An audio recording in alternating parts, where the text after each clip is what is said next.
പഹൽഗാമിൽ 26 പേരുടെ ജീവനെടുത്ത ഭീകരാക്രമണത്തിന് പാകിസ്ഥാനിൽ നിന്ന് സഹായം ലഭിച്ചെന്ന വിലയിരുത്തലിൽ തന്നെയാണ് കേന്ദ്ര സർക്കാർ. ഇക്കാര്യം ഇന്ന് പ്രതിരോധ മന്ത്രി രാജ്നാഥ് സിംഗിന്റെ അധ്യക്ഷതയിൽ ചേരുന്ന സർവകക്ഷി യോഗത്തിൽ വിശദീകരിക്കും.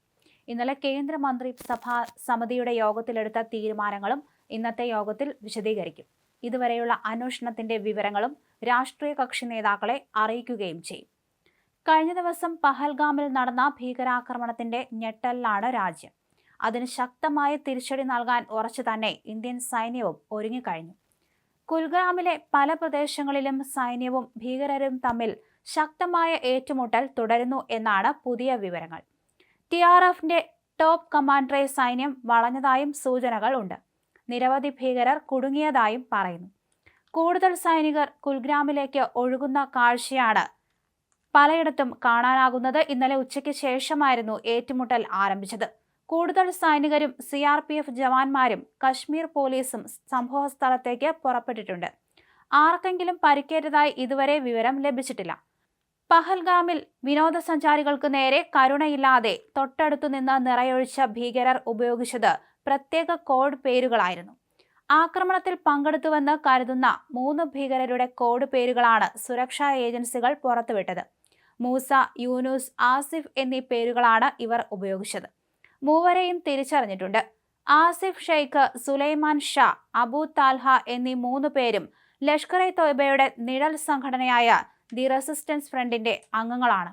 മൂവർ സംഘം നേരത്തെ പൂഞ്ചിൽ സജീവമായിരുന്നുവെന്നും മേഖലയിൽ ഭീകരാക്രമണങ്ങൾ ആസൂത്രണം ചെയ്തിരുന്നുവെന്നും അധികൃതർ പറയുന്നു. തീവ്രവാദികൾ കള്ളപ്പേരുകൾ ഉപയോഗിക്കുന്നത് പുതിയ കാര്യമല്ല. ആശയക്കുഴപ്പം സൃഷ്ടിക്കാനും ആളെ തിരിച്ചറിയാതിരിക്കാനും ഒക്കെ ലക്ഷ്യമിട്ടാണ് സാധാരണ കള്ളപ്പേരുകൾ ഉപയോഗിക്കുന്നത്. സംശയിക്കുന്ന 3 പേരുടെ രേഖാചിത്രങ്ങളും സുരക്ഷാ ഏജൻസികൾ പുറത്തുവിട്ടിരുന്നു. ഇതിൽ ആസിഫ് ഷെയ്ഖ് മുൻ പാക് സൈനികനാണ്. പിന്നീട് ആക്രമണത്തിൽ പങ്കെടുത്ത 4 ഭീകരർ ആയുധങ്ങളുമേന്തി നിൽക്കുന്ന ചിത്രങ്ങളും പുറത്തുവന്നു. അതിനിടെ ആക്രമണം നടത്തിയ TRF വീണ്ടും പ്രകോപനപരമായ വാർത്താക്കുറിപ്പ് പുറത്തിറക്കി. ആക്രമണത്തിൽ നിന്ന് ഇന്ത്യ പാഠം പഠിക്കണമെന്നാണ് വാർത്താക്കുറിപ്പിൽ വ്യക്തമാക്കിയത്. കൂടാതെ 2 സൈനികരെ വധിച്ചെന്നും TRF അവകാശപ്പെടുന്നുണ്ട്. ഭീകരാക്രമണത്തിന്റെ പശ്ചാത്തലത്തിൽ ജിദ്ദയിലുള്ള പ്രധാനമന്ത്രി നരേന്ദ്രമോദി ആഭ്യന്തരമന്ത്രി അമിത്ഷായുമായി ഫോണിൽ സംസാരിച്ചിരുന്നു. അതിനുശേഷം ഉചിതമായ എല്ലാ നടപടികളും സ്വീകരിക്കാൻ പ്രധാനമന്ത്രി ആവശ്യപ്പെടുകയും ചെയ്തു. ഭീകരാക്രമണം നടന്ന സ്ഥലം സന്ദർശിക്കാനും പ്രധാനമന്ത്രി അമിത്ഷായോട് ആവശ്യപ്പെട്ടിരുന്നു.